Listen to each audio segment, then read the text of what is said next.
মহাবিশ্বটা কি?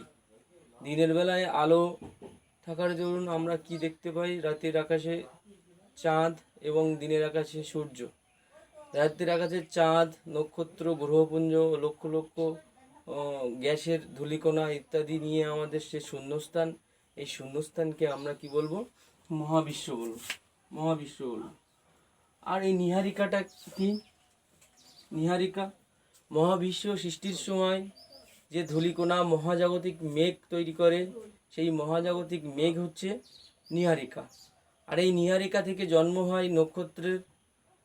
এই নক্ষত্র ধূলিকণাগুলো যখন একত্রে প্রচণ্ড গতিতে যে শূন্যস্থান তৈরি করে এবং প্রচণ্ড গতিতে একে অপরের দিকে চলে আসে, চলে গিয়ে ভেঙে যায়। ভেঙে যাওয়ার ফলে আমাদের নক্ষত্রর জন্ম দেয়। সূর্য, চন্দ্র বা অন্য অন্য গ্রহ নক্ষত্র একসাথে মিলে একটি ছায়াপথ তৈরি করে। এই ছায়াপথের মধ্যে লক্ষ লক্ষ নক্ষত্র বা কোটি কোটি নক্ষত্র অবস্থান করে এবং গ্রহ উপগ্রহ অবস্থান করে। এই ছায়াপথগুলো পেঁচানো আকৃতির হয় এবং ডিম্বাকারের মতন দেখতে হয়। নক্ষত্র কাকে বলবো?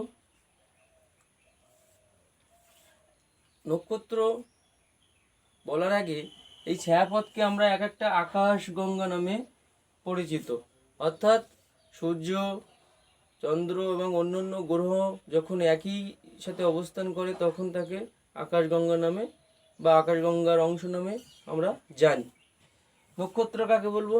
যার নিজস্ব আলো আছে, উত্তাপ আছে, অন্যের আলোয় আলোকিত হয় না, তখন তাকে আমরা নক্ষত্র বলবো। তারার রং কি? তারার রং আমরা পৃথিবী পৃষ্ঠ থেকে যখন রাতের আকাশে যখন আকাশের দিকে তাকাই, বিভিন্ন তারার রং বিভিন্ন রকমের হয়।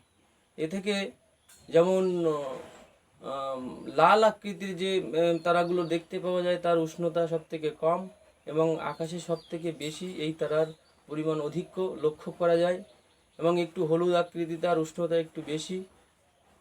যে কালারের আমরা নক্ষত্র দেখতে পাই তার উজ্জ্বলতা অনেকটা বেশি এবং তাপ অনেকটাই বেশি। আলোকবর্ষটা কি? সূর্য প্রায় পৃথিবী থেকে 15 লক্ষ কিলোমিটার দূরে অবস্থান করেছে এবং তার সব থেকে কাছের, পৃথিবী থেকে সূর্যের অবস্থান প্রায় 15 লক্ষ কিলোমিটার এবং সব থেকে কাছের যে নক্ষত্র আছে সেই নক্ষত্র প্রায় 41 লক্ষ কিলোমিটার দূরে অবস্থান করে। তার নাম প্রক্সিমা সেন্টাউরি। অর্থাৎ সূর্য থেকে পৃথিবীতে আলো আসতে সময় লাগে 8 মিনিট 20 সেকেন্ড। অর্থাৎ 1 সেকেন্ডে আলো প্রায় 3 লক্ষ গতি অতিক্রম করে।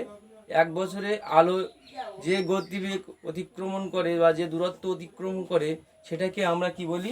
আলোকবর্ষ বলি। নক্ষত্রমণ্ডল, লক্ষ লক্ষ নক্ষত্র একসাথে অবস্থান করলে তখন তাকে আমরা নক্ষত্রমণ্ডল বলি। আর এই নক্ষত্রমণ্ডল, যেমন আমরা পূব আকাশে 7টি উজ্জ্বল তারা দেখতে পাই, সেটাকে সপ্তর্ষি মণ্ডল বলে। আবার অন্যদিকে এম আকৃতির যে তারাগুলো লক্ষ্য করা যায় তাকে ক্যাসিওপিয়া বলা হয়। এবং তাছাড়া বগমণ্ডল অবস্থান করছে, সেটা আমরা। তারাগুলো মিটিমিটি করে কেন? অর্থাৎ পৃথিবী থেকে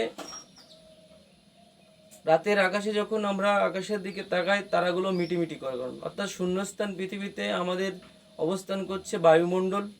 এই বায়ুমণ্ডল অবস্থান করার জন্য বিভিন্ন স্তরের মধ্যে দিয়ে তারার রং বা আলো প্রবাহিত হয়। এই আলো যখন প্রবাহিত হয় স্তরের মধ্যে দিয়ে আসে তখন সেই আলোটা কেঁপে যায়, তাই আমরা দূর থেকে দেখলে মনে হয় তারাগুলো মিটিমিটি করছে। টেলিস্কোপ কি? মহাকাশে যে তারারা অবস্থান করছে সেই তারাকে দেখার জন্য যে লম্বা ডিম্বাকার যে চোঙ কাঁচ লাগানো সেটাকে আমরা টেলিস্কোপ বলি। আর এই টেলিস্কোপের তৈরির জন্য বা টেলিস্কোপ বসানোর জন্য যে গম্বুজ, গোল গম্বুজ তৈরি করা হয় সেই গম্বুজকে আমরা মানমন্দির বলি। তাহলে আজ এই পর্যন্ত। আমার এই ভিডিওটি ভালো লাগলে লাইক, শেয়ার, কমেন্ট করো এবং আমার এই